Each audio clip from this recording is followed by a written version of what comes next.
Hello, fellow learners. A new lecture, a new topic. Transformation of sentences. It's a bit hard to learn.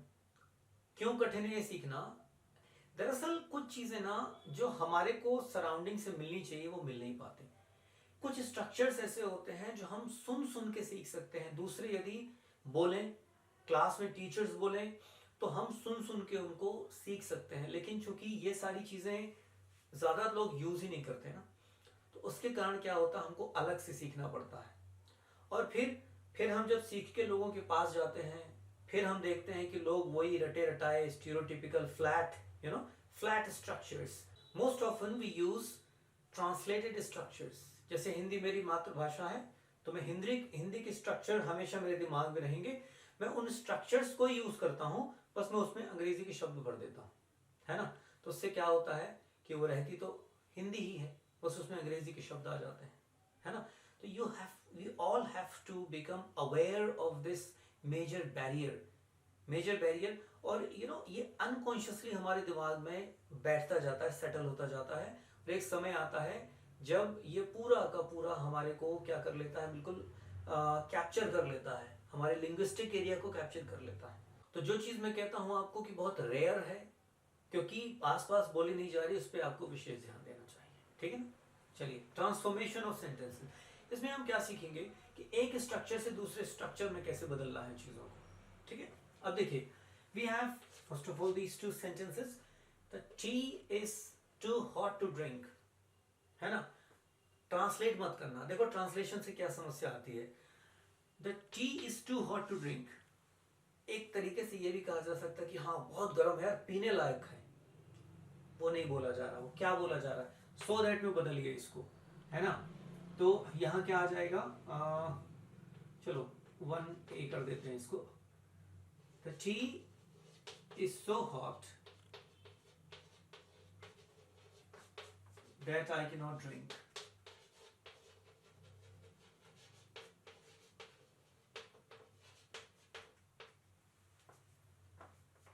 ये है इसका मतलब. The tea is so hot that I can not drink. अब इसी का एक variation देखो. The tea is too hot for me. Translate मत करना. ट्रांसलेट करने से तो ऐसा लगेगा कि हाँ मेरे लायक गर्म है, मतलब जितनी गर्म मेरे को चाहिए उतनी गर्म है ना. इसका मतलब है same. The tea is so hot that I can not drink. For me का मतलब है कि हो सकता है ये चाय कोई और पी सकता है, इतनी गर्म मैं नहीं पी सकता. So the tea is too hot for me. Translation में कितनी दिक्कत जाती है, आप समझ रहे हैं इस बात को, है ना. Let's now move to these two sentences. She was too young to drive, है ना. तो आप क्या बनाओगे इसका. अब इन दो सेंटेंसेस को देखते हैं. She was too young to drive मतलब she was so young that she couldn't drive. Could आ गया, यहाँ कैन आया था. कुड क्यों आ गया, क्योंकि यहाँ पे वाज था. The bag was too heavy for the little boy, right. मतलब the bag was so heavy that the little boy could not lift it. अब यहाँ पे एक स्ट्रक्चर देखिए आप. यदि आपको ये स्ट्रक्चर नहीं पता तो ये कितना लंबा स्ट्रक्चर हो जाता है ना. The bag was so heavy that the little boy could not lift it. इसको आपने छोटे में क्या बोल दिया, The bag was too heavy for the little boy, right. तो ये है हमारा to से so that. ये पहला टाइप का ट्रांसफॉर्मेशन है. Now point number B, degrees of comparison. यार sweet sweeter sweetest, tall taller tallest, होता ना. Positive degree, comparative degree and superlative degree, है ना. Superlative degree. सुपरलेटिव में क्या होता है, पॉजिटिव डिग्री क्या होती है, कोई भी एडजेक्टिव अपने ओरिजिनल फॉर्म में पॉजिटिव डिग्री में होता है. कंपैरेटिव उसमें आमतौर पे ER लगा दें या मोर लगा दें तो वो कंपैरेटिव बनता है. और सुपरलेटिव में क्या होता है, या तो मोस्ट लगा दें या EST लगा दें तो वो क्या बन जाता है, सुपरलेटिव बन जाता है. जैसे beautiful, more beautiful, most beautiful, large, larger, largest. तो ये positive degree, comparative degree and superlative degree. अब इसको हम एक दूसरे में बदलते कैसे हैं, ठीक है ना. अब देखिए, Jupiter is the largest planet of the solar system. यहाँ पे लार्जेस्ट क्या है, सुपरलेटिव डिग्री है. अब देखिए, मैं इसी वाक्य को दो अलग तरीके से लिख रहा हूं और देखेंगे उसमें मीनिंग नहीं बदल रहा है लेकिन कुछ बदल रहा है, देखेंगे। हाँ, now look at these two variations of this sentence. No other planet is as large. Jupiter is larger than all other planets. So we have largest, large, larger, superlative, positive, comparative. But all these three sentences have the same meaning. If you look at them. Now the question comes, why to transform at all? What is the need? What is the purpose? यदि हम ये बोल भी रहे हैं तो meaning तो निकल ही रहा ना, तो ये बोलने का फायदा क्या है? और यही चीज ऐसी है जो टीचर्स कभी सिखाते नहीं बच्चों को, और बच्चे चुपचाप भेड़ बकरियों टाइप, हाँ यहाँ ट्रांसफॉर्म किया वहां ट्रांसफॉर्म किया, लेकिन समझ नहीं आता करना क्या है। भाई जब हम फॉर्म बदलते हैं तो एम्फेसिस बदलती है, कहने का ढंग बदलता है। यहां देखो आप यदि बोलो Jupiter is the largest planet of the solar system, और आप बोलो no other planet, it has more emphasis, it has more power, no other thing, है ना। आप बोलो he is the richest man in the town, फिर आप बोलो no other man is as rich as he is, no other man.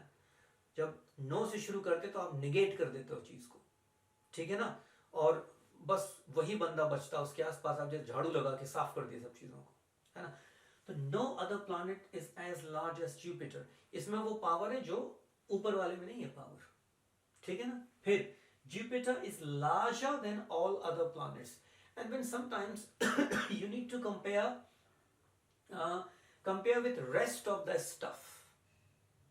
यहां तो Jupiter is the largest planet of the solar system, यहां बाकी प्लैनेट्स का जिक्र ही नहीं है, लेकिन यहां बाकी प्लैनेट्स का जिक्र है। In the solar of the solar system, ये लिख लेना आप, है ना, जगह नहीं होती कभी कभी, इसलिए मैं छोड़ देता हूं कुछ चीजें। तो these three structures have their distinct characteristics, ठीक है ना। ये अलग अलग जगह यूज होते हैं, बस ये खेल नहीं है कि यहां से वहां बना दिया, वहां से वहां बना दिया, right. Likewise guavas are as nutritious as apples. अमरूद होते हैं वो सेब जितने ही न्यूट्रिशियस होते हैं, है ना। अब देखो आप, यदि हम इसको बोले, ये कौन सी डिग्री हुई, पॉजिटिव हुई, इसको हम कंपैरेटिव बना दें, ठीक है। अब देखिए हमने क्या बनाया, apples are not more nutritious, ये कौन सी डिग्री है, कंपैरेटिव। मो आ गया तो कंपैरेटिव है, ईआर आ जाए तो कंपैरेटिव है। Now when I say apples are not more nutritious than guavas, इसका मतलब क्या है कि एप्पल गुआवा जितने ही हैं न्यूट्रिशियस, ठीक है। मैं बोलूं mister A gets as much salary as mister B, इसको पलट दिया, B does not get more salary than A, meaning एक ही है। स्ट्रक्चर से फर्क क्या पड़ता है, जब हम नॉट लगाते हैं ना, तो नॉट की अपनी एक स्पेशल काइंड ऑफ एम्फेसिस होती है, अलग से जोर होता है। आप बोलो यार बिही होती है ना, बिही में बिल्कुल उतने ही न्यूट्रिशन होते हैं जितने एप्पल में होते हैं, और फिर ये बोलना भाई एप्पल कोई बहुत ज्यादा न्यूट्रिशियस नहीं होते अमरूद से, दोनों एप्पल कोई बहुत ज्यादा न्यूट्रिशियस नहीं होते। देखिए इसमें एम्फेसिस बदल गई, कहने का ढंग है, where do you want to emphasise, ठीक है ना। तो उसके लिए आपको स्ट्रक्चर सीखने पड़ते हैं। अब ये she is the tallest girl in the class, बिल्कुल ऐसा ही सेंटेंस है। आप इसको दो और बनाएंगे और मुझे कमेंट बॉक्स में लिख के इसका आंसर भेजेंगे और हम वहां पे बात करेंगे, है ना, ठीक है। तो ये हो गया दूसरा type of transformation of sentences. Now this is type C, है ना। इसमें हमने अलग से एक लेक्चर तैयार किया है एक्टिव पैसिव पे, आप उसको देख लोगे तो आपको और अच्छे से समझ आ जाएगा। अभी मैं बस आपको ये थोड़ा सा ब्रीफ में बता दे रहा हूँ, है ना, because it is part of transformation of sentences of this topic. हाँ, she is selling her old house, इसका पैसिव क्या बन जाएगा,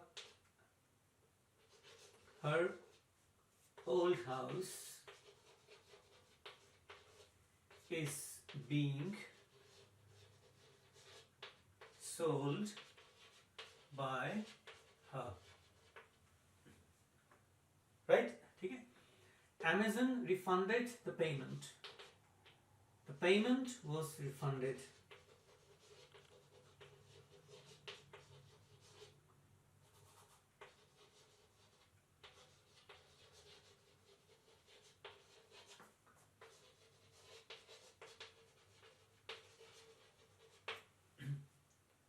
ठीक है ना। ऐसे ही है, the manager will be pleased to hear the news.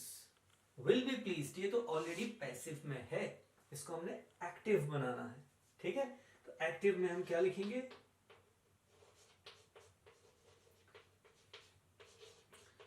It will please the PM project manager to hear the news.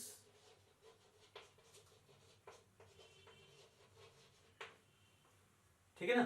तो हमने इसमें क्या किया, ये दोनों एक्टिव में थे, पैसिव बना दिया, ये पैसिव में था तो इसको एक्टिव बना दिया। She gave him a rough reply, है ना। यहां क्या है, दो ऑब्जेक्ट हैं, एक ये है O1, सॉरी ये O2 होगा, इनडायरेक्ट है, और ये डायरेक्ट है, तो इसके दो बना देंगे हम, है ना। तो यहाँ पे ये पैसिव बनेगा, he was given a rough reply by her।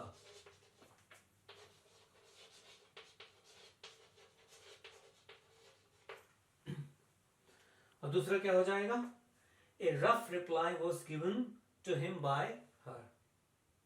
ठीक है ना। now D, okay, interchange of affirmative and negative, positive से नेगेटिव, नेगेटिव से पॉजिटिव। बड़ी मजेदार चीज है, मैं बता रहा हूं, लेकिन यदि आप यूज करोगे तो आपको लगेगा कि इन सब में समय बिताना अच्छा है।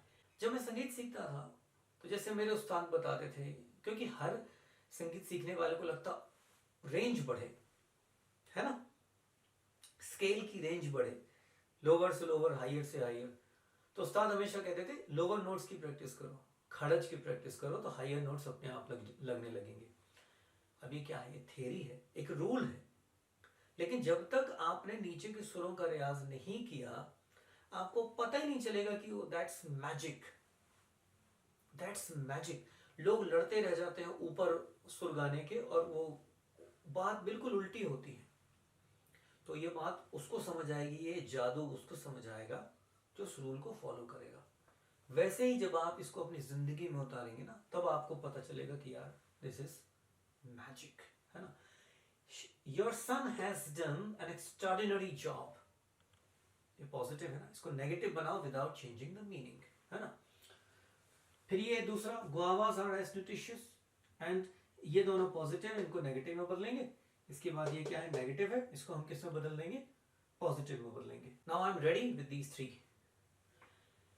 It's not an ordinary job, extraordinary job को हमने क्या कर दिया, not an ordinary job, structure बदल गया, अफर्मेटिव था नेगेटिव हो गया, लेकिन मीनिंग नहीं बदली, और एम्फेसिस बहुत बहुत अलग एम्फेसिस है। It is not an ordinary job, बोले छोटी, हिंदी में होता है ना यार, छोटी मोटी बात नहीं है ये करना, छोटी मोटी बात नहीं होती है फोटो खींचना, ठीक है ना, छोटी मोटी बात नहीं होती एक्टिंग करना।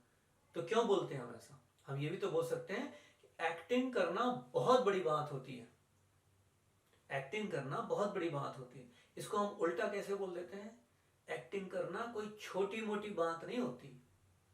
दोनों का मीनिंग एक है, लेकिन कहने का ढंग और एम्फेसिस, जोर देने का ढंग बिल्कुल अलग है।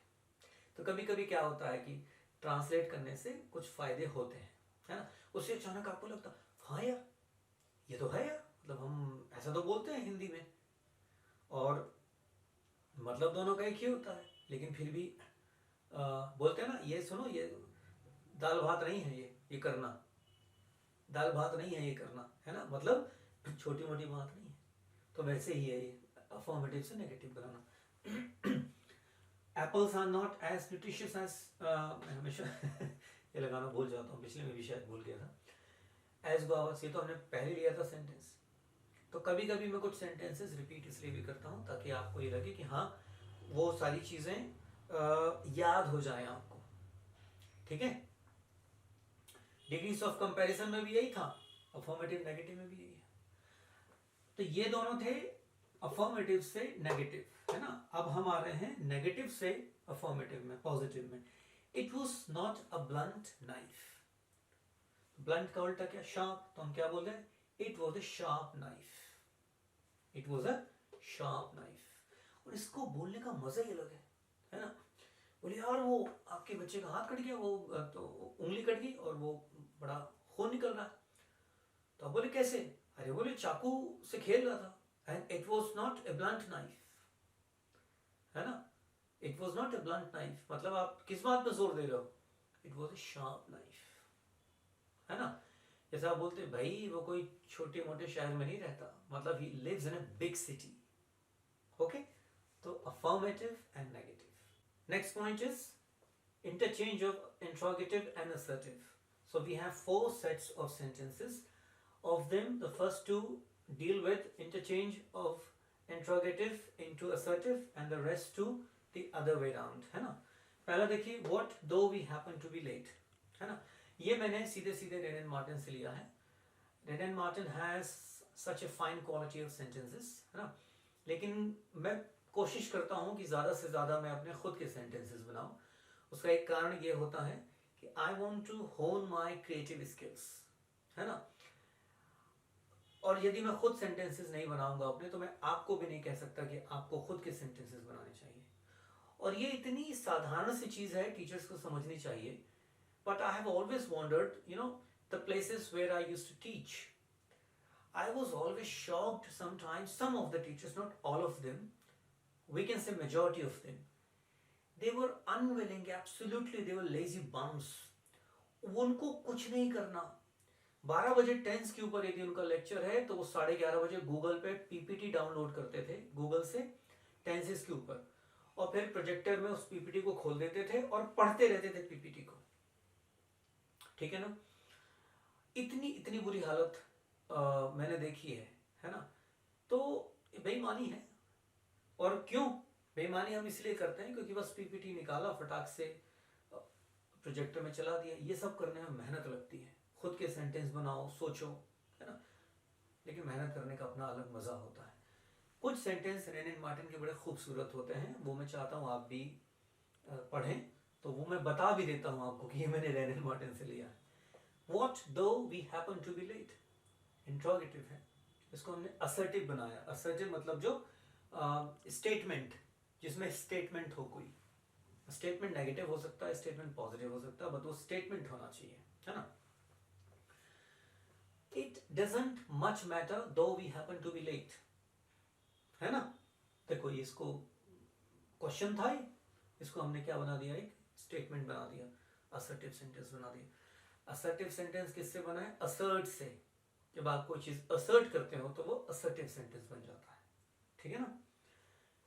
Why punish him when he is already sorry, है ना। जब अपने किए का उसको पहले से ही पछतावा हो रहा है तो उसको फिर भैया पनिश क्यों कर रहे हो। तो हमने इसको क्या किया, इंट्रोगेटिव था, इसको बना दिया, it is unnecessary to punish him when he is already sorry, है ना। अब आप यहाँ देखिए कि सबसे जरूरी चीज होती है ट्रांसफॉर्मेशन ऑफ सेंटेंसेस में कि मीनिंग नहीं बदलना चाहिए। क्या इनका मीनिंग बदल रहा है, दोनों का मीनिंग बिल्कुल एक है ना, लेकिन स्ट्रक्चर। और मैं आपको फिर बार बार कह रहा हूं, जब आप अंग्रेजी बोलना शुरू करोगे या लिखना शुरू करोगे ना, तो आपको बार बार लगेगा यार ये असर्टिव सेंटेंस में मजा नहीं आ रहा है यार, इसको इसको ना क्वेश्चन बना के देखते हैं, क्वेश्चन में ज्यादा पावर लग रहा है, ठीक है ना। तो अब कोई बंदा है, मान लो गाड़ी में आप कहीं जा रहे हो, है ना, और पेट्रोल ही खत्म हो गया और वो बंदा किक मारे जा रहा है, मारे जा रहा है, तो आप क्या बोलोगे, किक क्यों मार रहे हो यार, जब वो पेट्रोल ही नहीं है तो किक क्यों मार रहे हो, जब पेट्रोल ही नहीं है तो किक क्यों मार रहे हो। इंट्रोगेटिव हुआ। लेकिन असर्टिव क्या है, इसमें पेट्रोल नहीं है तो किक मत मारो, इसमें पेट्रोल खत्म हो गया है तो किक मत मारो, ये क्या है, असर्टिव। या जब पेट्रोल ही नहीं तो किक क्यों मार रहे हो। मैं आपको बार बार हिंदी से ना चीजें रिलेट करके इसलिए बताता हूँ, रिलेट करके, कि आपको ये पता चल जाए कि ये सारी चीजें हिंदी में भी हैं, वो सब हिंदी में भी हम यूज करते हैं, लेकिन अंग्रेजी में यूज करना तो उसके कुछ ग्रामर के नियम अलग होंगे, इसलिए उन नियमों को सीखना है। बल्कि बाकी ये बहुत दूर नहीं है हिंदी से कुछ चीजें, ठीक है ना। तो जैसे इसके पहले मैंने बात बताई थी नेगेटिव और अफर्मेटिव वाली, ये कोई छोटी मोटी बात नहीं है, इसका मतलब क्या है, बहुत बड़ी बात है। जब पेट्रोल ही नहीं है तो किक मत मारो, असर्टिव। यार पेट्रोल ही नहीं है तो क्यों किक मार रहे हो, इंट्रोगेटिव। लेकिन दोनों के कहने के ढंग बिल्कुल अलग है ना। अब इस पे आए, यहाँ पे हम assertive से interrogative बना रहे हैं. Assertive, stop wasting time on repairing this old TV. है ना? तो क्या होता है, इसका हमने इंट्रोगेटिव बना दिया. Why waste time on repairing this old TV? Why waste time? अब एक चीज और आपको समझनी है, जब हम इंट्रोगेटिव की बात करते हैं, इसका मतलब ये नहीं कि हम यहाँ पे आपसे कोई आंसर पूछ रहे हैं. जब कोई बंदा आपसे कहता है why waste time on repairing this old TV, तो वो आपसे आंसर नहीं पूछ रहा है, वो एक स्टेटमेंट बता रहा है, वो एक स्टेटमेंट दे रहा है. मतलब वो कह रहा है कि मत करो रिपेयर इसको. वो ये नहीं पूछ रहा है कि तुम क्यों कर रहे हो. तो ये इस टाइप से इसको समझना होगा आपको. None can defeat him. उसको कोई नहीं हरा सकता. इसको दूसरा तरीका क्या है बोलने का, who can defeat him. यार उसको कौन हरा सकता है यार, है ना. तो बात करने का बात वही है, लेकिन हमने अलग अलग ढंग से कहना उसको सीखा है. तो ये हो गया interchange of interrogative and assertive. हाँ जी, तो this is the second last point, interchange of exclamatory and assertive, है ना. तो अब हमने क्या किया, देखो एक्सक्लेमेटरी क्या होते हैं आपको पता ही है. एक्सक्लेमेटरी मतलब जो विस्मय बोधी, जिसमें बहुत स्ट्रॉन्ग इमोशंस होते हैं, है ना. जैसे what a beautiful moon, dear me I am hurt, holy cow you have messed up the whole thing, right. ये सारे होते हैं एक्सक्लेमेटरी. असर्टिव क्या होते हैं, प्लेन स्टेटमेंट्स. तो हम एक्सक्लेमेटरी को इसमें बदल रहे हैं. अब देखिए, व्हाट अ ब्यूटीफुल सॉन्ग, इसको हमने क्या बना दिया, song is very beautiful, right. Alas he died so young. तो ये जो अलास और सो यंग है ना, उसको हमने एक्सट्रीमली सैड में लाया है ना. तो जब आप एक्सक्लेमेटरी को बदलते हो तो आपको कुछ पावरफुल एडजेक्टिव्स, समटाइम्स एडवर्ब्स लगाने पड़ते हैं, है ना. तो ये पॉजिटिव था, वेरी ब्यूटीफुल. यहाँ पे ये नेगेटिव है, अलास, तो एक्सट्रीमली सैड लगा दिया, है ना. It is extremely sad that he died young. तो हमने असर्टिव बना दिया, है ना, एक्सक्लेमेटरी को. How ferocious the lion's roar was. How ferocious. तो हमने इसको अब ferocious जो क्या था, एडजेक्टिव था ना, उसको हमने किस में बदल दिया, एडवर्ब में बदल दिया. तो क्या बन गया, the lion roared so ferociously. तो these are three sentences to explain कि exclamatory से हम assertive में कैसे बदलते हैं. और इसी को उल्टा कर दो, यदि लिखा हुआ है the lion roared so ferociously, तो ये बना दो how ferocious the lion's roar was. ठीक है ना. तो बस अब ये हो गया, एक और बचा हुआ है. चलिए अब हम सीखते हैं interchange of one part of speech for another. We have 5 sentences, let's take them up one by one. देखिए यहाँ पे इंटरचेंज कर रहे हैं, तो मैं आई लिख देता हूँ, है ना. अब मैं सेंटेंस लिख रहा हूँ, can you tell me his address. ठीक है ना. अब देखिए, वेयर ही लिव्स को हमने हिज एड्रेस बना दिया. तो वेयर ही लिव्स में लिव्स क्या है, यहाँ पे वर्ब है, और उसको हमने किस में बदल दिया, नाउन में बदल दिया. एड्रेस नाउन है, तो वन पार्ट ऑफ स्पीच को, वर्ब को हमने नाउन में बदल दिया. And it's so beautiful. मैं बताऊं, बड़ा मजा आता है. आप रेनिन मार्टिन से उसकी एक्सरसाइजेस करना जब शुरू करोगे ना, शुरू में थोड़ा दिक्कत जाती है, लेकिन बाद में बड़ा मजा आने लगता है ना, और वेराइटी आती है. So can you tell me where he lives, can you tell me his address. दोनों सेंटेंस अपनी अपनी जगह सही हैं, और दोनों कभी ना कभी यूज होते ही है ना. अब देखिए, ही वॉक्ड पास्ट मी इन ए हरी, है ना. सो इंटरचेंज में हम क्या करेंगे, ही वॉक्ड पास्ट मी हरिडली. हरी नाउन था, एडवर्ब बना दिया. ठीक है ना.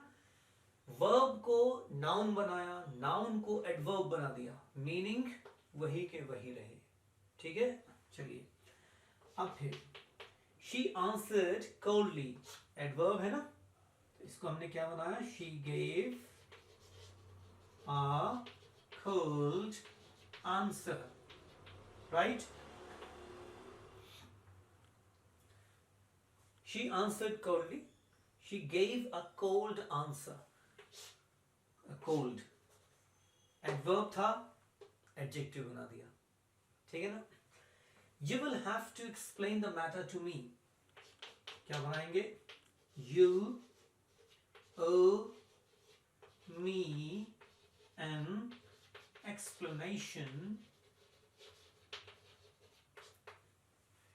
You will have to explain the matter to me. Explain, to explain है तो verb हुआ, ये noun हो गया.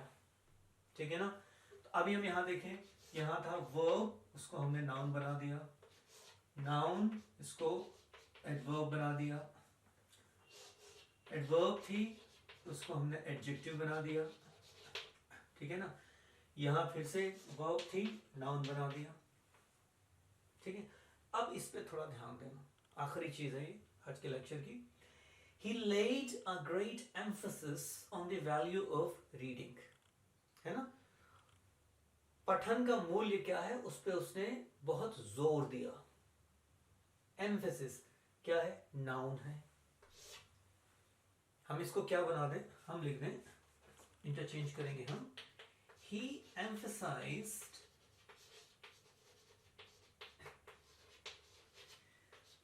the value of reading.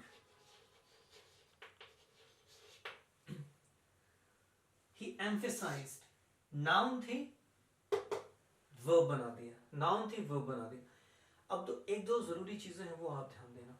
यहाँ on था, यहाँ on नहीं है, तो noun के साथ on आएगा लेकिन यहाँ नहीं आएगा. उदाहरण के लिए जैसे मैं बोलूं कि we had a discussion about the Gita.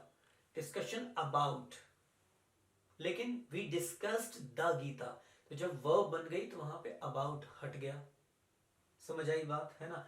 तो वैसे ही यहाँ on था, on को हटा दिया हमने, ये बन गया. अब मुझे एक चीज बताइए कि क्या एम्फेसिस का कोई मतलब नाउन का कोई यूज नहीं है क्या? बिल्कुल है. अब आप देखो, यदि मैं इसको थोड़ा मिटा के इसको और समझाना चाहूं तो ये वाले हिस्से को हम हटा देते हैं कि हिज एम्फेसिस. अब देखिए ये सेंटेंस मैंने लिखा, his emphasis on reading is appreciable. ठीक है, मान लो नाउन आपके पास है ही नहीं, तो आप कैसे बोलोगे? He emphasized the value of reading and it is appreciable. आपको पूरा बोलना पड़ेगा. जबकि आपके पास यदि नाउन है तो आप ये बना लो कि his emphasis on reading is appreciable. जैसे डिस्कशन वाली बात करें, we had a discussion about the Gita, है ना? उसके बाद हम बोले we discussed the Gita, तो उसके बाद क्या बोला जा सकता है? The discussion about the Gita was very insightful. ठीक है, तो ये था ट्रांसफॉर्मेशन ऑफ सेंटेंसेस. प्रैक्टिस करिए, प्रैक्टिस करिए, बहुत सारी प्रैक्टिस करिए. And it is my custom to always remind you, buy a copy of Wren and Martin and try to attempt as many exercises as possible if you want real drilling. And without drilling, आप कुछ भी पढ़ो, बहुत जल्दी ये सब कुछ आप, it will all disappear, fade, no, like dew drops in the morning. सब कुछ आपके दिमाग से निकल जाने वाला है. ड्रिलिंग करोगे तो बना रहेगा structure. I hope you enjoyed the lecture. It's 10:30 at night, okay? And it was a wonderful session with you. Hope to see you again. Thank you.